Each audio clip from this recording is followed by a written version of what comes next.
It's okay. I know I'm meant to be doing this, but I know I'm meant to be here telling my story, but it's hard. Hey friends, my name is Ashley Mao. Thank you so much for being here. Thank you so much for clicking on this video. If you don't know me, I make videos about healing, mental health, and trauma. This is me using my story, my experiences to help other people and to help myself heal. So today I wanted to talk about my adoption story and growing up in the foster system. I wanted to share my story, my takeaway from that. I always get the question as a girly with dead parents, what happened to your parents? And I actually made a video on it on my channel, so you can check that one out too if you want, but I'm just gonna quickly go over. When I was 1, my dad passed away from cancer, lung cancer. It was 2005 when he passed away, so he was alive in the 80s and 90s, and I had heard that he worked in like coal mines and like he was a trucker, and I'm assuming working like with the coal mines, it, you know, gave him lots of lung problems, and combined with the smoking probably didn't help his case. So R.I.P. David. But yes, I grew up without a father. Shortly after that, my mom became very ill. There's about 30 things that was wrong with her, so we're not even gonna get into that. Unfortunately, mama fought very, very hard for a very, very long time. And I entered the system, the foster care system, at the ripe age of 5 years old, little Ashley, entering the foster system.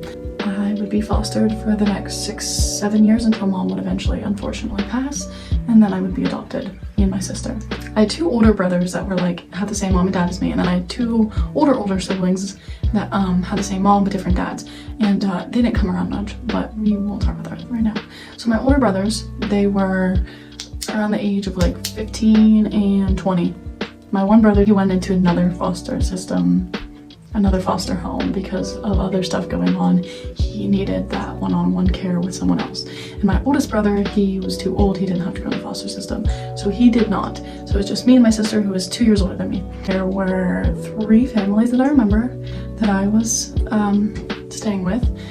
The one I stayed with for, oh goodness, like my memory is so bad. I swear it's all trauma. I don't remember anything from my childhood. So I want to say 2 of the foster homes I stayed in was over 6 months. One of them I think was about a year.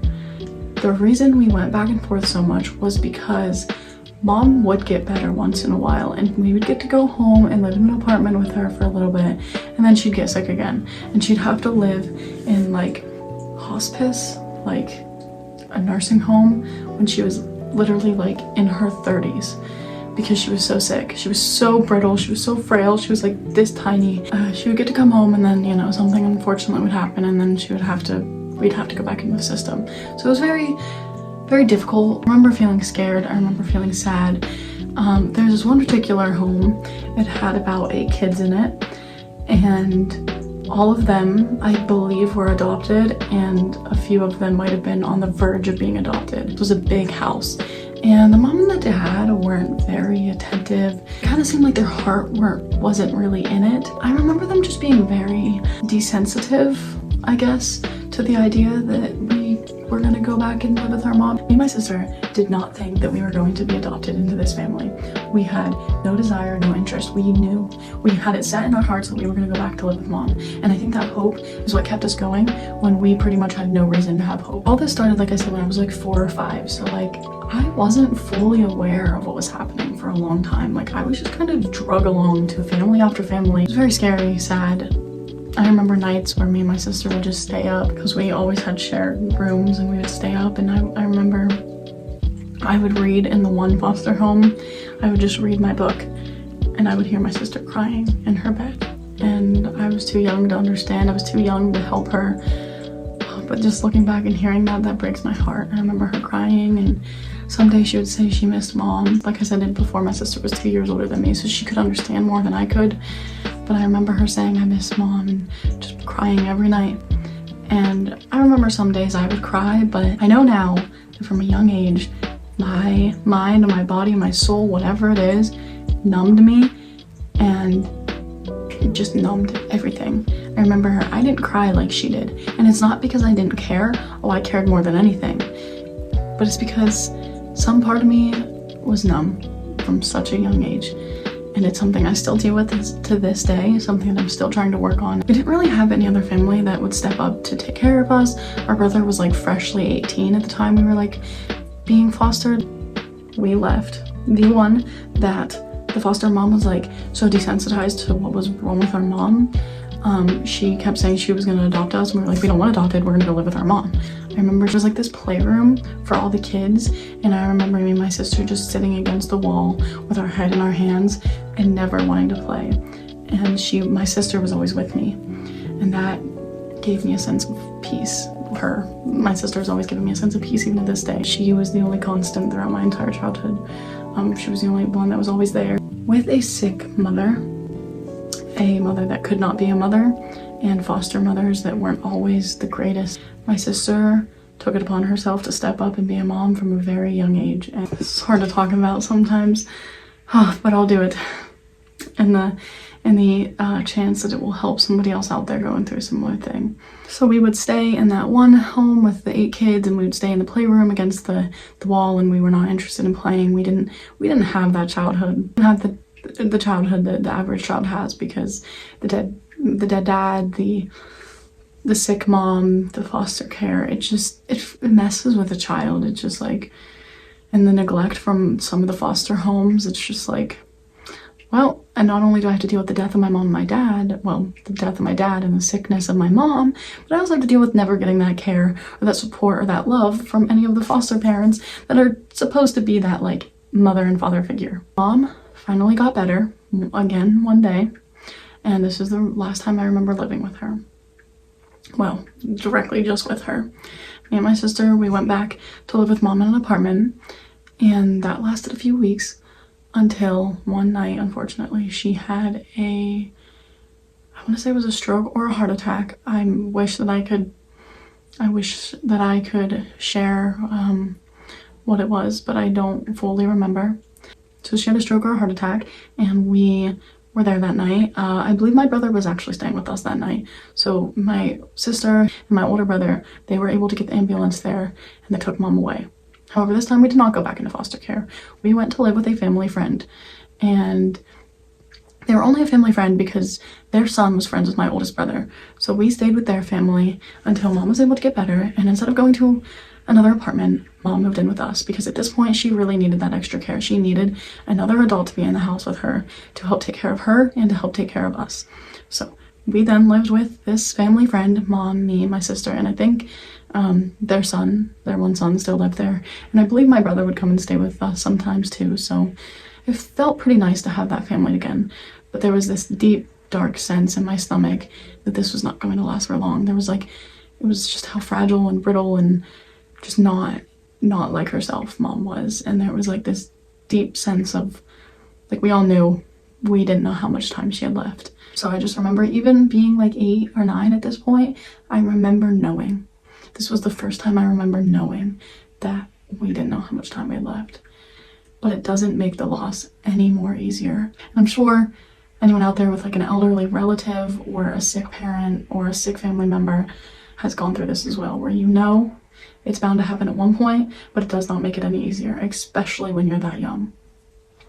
So the night eventually came, another heart attack or stroke, or I wish I knew, but I don't. It happened, and the next day she couldn't hold on any longer. Now, whenever I was eventually adopted, which we'll get to that in a second, but I wanted to share this because it's very inspiring. For adoption, these CYS workers decided that it would be an easier transition, an easier thing, if we created these life books where we could have memories of our family and our new family, our new adopted family. So we created these life books, and when mom was still alive, they interviewed her. So we could have this paragraph that was about mom. So we could always remember things about her, her life, what she liked to do, her hobbies, and, you know, things we wouldn't know because we were so young. And something in there was a direct quote from her, and it said, she wanted to get better, she wanted to get healthier, and her kids were the only thing that kept her fighting when all she wanted to do was give up because the pain was so bad. And if that doesn't show you the love of a parent, I don't know what will. R.I.P. I miss you, but she was a great mom. And it's hard. It's been almost 11 years, but it still sucks. A few months after my mother's death, we were asked by a family friend if we wanted to be adopted. Now, the way that it was laid out to us was kind of like, you can be adopted or you can go back into foster care and risk being separated. Do they like to separate siblings? No, but it's always a possibility. And that's kind of how it was laid out to us. I don't know if that's true or not. I don't know if it's like, you know, but I know it was a possibility for us to be separated. So we were like, we already know you. We've already been here. We've been living here with you for a while. So yes, we can be adopted. So we were adopted that day and we lived there for the next 10 years until I turned 18 and I moved out. So now that that's over and you know the story, I wanted to answer some common questions that people have whenever they find out you were adopted. Did you call your adopted parents or foster parents mom? No. Or dad? No, I did not. Even though my dad had been dead already, and even after the death of my mother, I never wanted to call another person mom or dad. And I don't want to hate on those who do. I 100% believe that decision is completely up to you, and I don't think there's any shame in it if you do end up calling a foster or adopted parent mom or dad. I don't think there's any shame in that. However, mine felt too personal to like want to replace her, so I did not call them mom or dad. Something else that I get asked a lot was, did you have any really good foster parents or foster homes, or really bad foster parents, foster homes? So I kind of touched on the bad one earlier, but I did actually have an overwhelmingly good one, maybe. So I remember this one foster parent that I had. I actually believe we're like friends on Facebook or something, but the mom was very, very kind, very, very loving, and you could tell that she loved me and my sister and their other foster child very much, like they were their own. And I believe that's how a foster parent should be. If you don't want to love that kid like they're your own, do not foster, do not adopt, okay? She was a very kind, loving lady. She sang to us before bedtime. She talked about her mom, and I think that is so important, but we'll get to that in a minute. Yeah, so that place was really good, but the dad was a little iffy, so that's why we ended up going to another home, because dad made a dumb decision that I can't talk about. There's a chicken outside my window right now. Foster mom was super, super sweet, super loving. Foster dad, not so much. Foster dad made an iffy decision. That's why we were taken from that home and taken to another one. So something that I want to say before I end this video is, if you ever become a foster parent or a adopted parent, or ever decide to take in children that are not your own, I want to tell you this from a foster child, from an adopted child: make sure that your heart is 100% in it. Make sure that you are willing to love and appreciate those kids like they are your very own. Because a lot of cases with foster kids or adopted kids, they have already been through a great deal of trauma, whether that be with dead parents, sick parents, parents that just decided to drop them off one day, abusive parents, whatever the case may be. They most likely already have so much trauma that they are trying to cope with and navigate and deal with, and the last thing they need on top of that is more trauma. The last thing they need is a home with a lack of love, support, and just pure love. Because I think that I would have turned out so much differently in life if the foster families, and more importantly the adopted family I spent over 10 years with, would have just been more loving and supportive. And so that's just my advice to anybody that's fostering or going to foster or adopting or going to adopt. Love them like they're your own. Do what you need to do, like research trauma, help them, get them into the things they need to be in, get them the support they need, whether that be counseling, or just do not treat them any differently just because they are not your own. If you are not willing to do that, do not foster, do not adopt. Like, that is just the main takeaway. Another thing is, I think something that really separated the bad foster families and the bad foster homes and the adopted homes from the good is that the one family was very, very willing to talk about mom, really wanted us to be back with our mom. Whereas other families were like, nope, we're gonna adopt you. We want that extra paycheck coming in. If I would have seen mom just a little bit more, I would have had more memories with her. I would have gotten to know her more, because I probably saw these foster parents and these adopted parents more than I ever saw my mom. And that's really sad, because I only have so many memories of her. Feel free to share your story in the comments. Feel free to ask me any question you so desire. And I am like an open book. I will make a video about it. I will comment back. I'll give you my whole life story. I don't care. I'm here to help you, because I've grown up with crap after crap after crap. I've grown up in the system, I've grown up adopted, I've grown up with dead parents, and I know what trauma is like. And I'm here to share my story, to try to help others. So feel free to share your story. I hope that some part of my story, even if it's just something you relate to and now you feel less alone, I hope that that's the case. Even if I helped you a little bit, that makes me so beyond excited and happy for you and me, because that's the point of my channel. Like I said earlier, vulnerability is hard, but it is important, because if I couldn't come in front of the camera and talk about my family and my trauma and my childhood, I wouldn't be able to help the people that I help today. So I appreciate you so much for watching, especially if you've gone to this time. Oh my goodness, thank you so much. I love you.